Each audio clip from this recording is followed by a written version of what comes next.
সকলকে জয় যিশু। আসুন আজকের বাক্য থেকে দেখে নিই। প্রভু মার্ক লিখিত সুসমাচার তার 7 অধ্যায় সুন্দর করে বলেছে। দেখুন, বলছে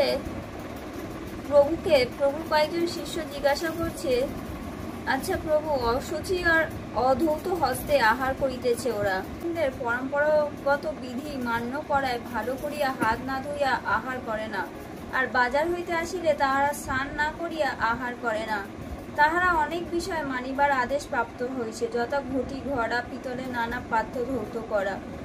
তো প্রভু এখানে তাদেরকে উত্তরে এই কথা বলছে, ইহারা অনর্থক আমার আরাধনা করে, মনুষ্যদের আদেশ ধর্মসূত্র বলিয়া শিক্ষা দেয়। মানে আমরা অনেক সময় মানুষের যে আদেশগুলো আছে সেইগুলো আমরা মেনে চলি। এই বাক্যটা যদি আমরা ঠিক করে পড়ি, মার্কের তার 7 অধ্যায়, তো প্রভু বলছে আমরা অনর্থক প্রভুর আরাধনা করি। কেননা মানুষের আদেশে অনেক কিছু নিয়ম পালন করতে বলে মানুষেরা, আর আমাদের সেই নিয়মে ভয় দেখিয়ে রাখে। কিন্তু প্রভু বলছে যেগুলো তোমার ভেতর থেকে বার হচ্ছে সেগুলো তোমাকে অশুচি করে।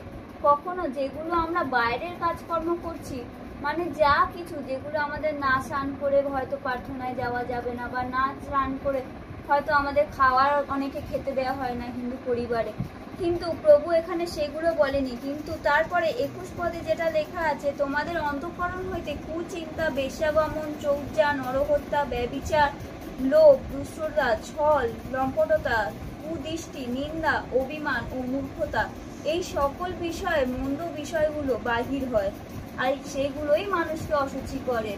তো প্রভুর বাক্যে প্রভু আমাদের ভেতর থেকে যেগুলো বেরিয়েছে সেগুলোই মানুষকে অশুচি করছে, কিন্তু বাইরের জিনিসগুলো না।